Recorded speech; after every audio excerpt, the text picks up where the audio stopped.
सध्या सोशल मीडियावर सर्वात जास्त व्हायरल होणारे विचार या व्यक्तीचे आहेत. ते आपल्या विचारातून सांगतात की सर्व गोष्टींना पुरून उरणारी एकच गोष्ट आहे, ती म्हणजे कष्ट. गरुड हा आकाशात सर्वात उंच उडणारा पक्षी आहे. एकदा काय झालं, एक कावळा गरुडाच्या पाठीवर बसला. तो सतत त्याला चोच मारू लागला, पंख तोडण्याचा प्रयत्न करू लागला. गरुडाला राग नाही आला, तो काही भांडला नाही. त्याने काय केलं माहितीये का, हळूहळू आणखी उंच उडायला सुरुवात केली. जितका तो वर गेला तितका ऑक्सिजन कमी झाला आणि शेवटी कावळा थकला, श्वास घेऊ शकला नाही आणि खाली कोसळला. गरुडाने काहीच नाही केलं, तो फक्त आपलं काम करत राहिला, उंच उडत राहिला. हीच तर त्याची ताकद होती. त्याला माहित होतं माझी उंचीच माझे शस्त्र आहे, माझं लक्ष कावळ्यावर नको माझ्या उंचीवर.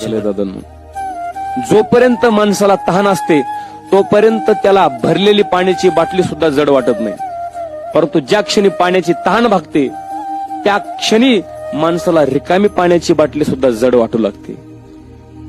नात्यांचं पण तसंच झालं दादा. जोपर्यंत नात्यामध्ये स्वार्थ आहे तोपर्यंत नाती निभावली जातात आणि ज्या दिवशी नात्यातला स्वार्थ संपला जातो त्या दिवशी नाते सुद्धा संपून जातात. जसं आहात तसंच योग्य आहात. तुमच्या प्रवासाची गती वेगळी असेल तरी ती योग्य आहे. जगण्याचा आनंद घ्या, प्रत्येकाची वेळ येतेच. आईनं कधी हिशोब मांडलाय? तुला 9 महिने पोटात सांभाळला, तुला 9 महिने दूध पाचलं, तुला चालायला शिकवलं, बोलायला शिकवलं, तुला नाही कधीच हिशोब मांडत नाही. मुलानं वडिलांकडे फक्त मागावं, बाबा हे हवं. परिस्थिती असेल नसेल, पोटाला चिमटा काढेल, पण बाप पोराला हवं ते आणून देईल.